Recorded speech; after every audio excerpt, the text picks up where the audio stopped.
ಕ್ಷಣದ ಹೆಡ್ಲೈನ್ಸ್.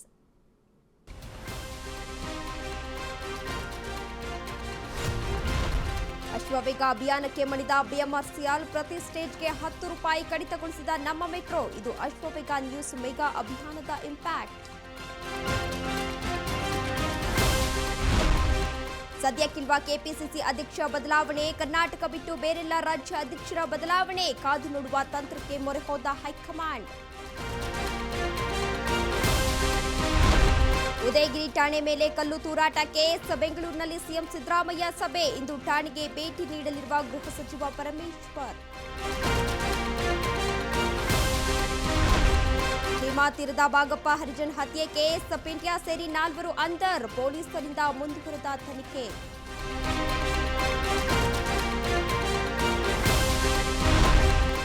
ವಂಚಕಿ ಐಶ್ವರ್ಯ ಗೌಡ ಕೇಸ್ಗೆ ಮತ್ತೊಂದು twist, IT ಇಲಾಖೆ ವರದಿ ಸಲ್ಲಿಸಿದ ತನಿಖಾಧಿಕಾರಿ, 70 ಕೋಟಿಗೂ ಅಧಿಕ ಹಣ ವರ್ಗಾವಣೆ ಮಾಹಿತಿ.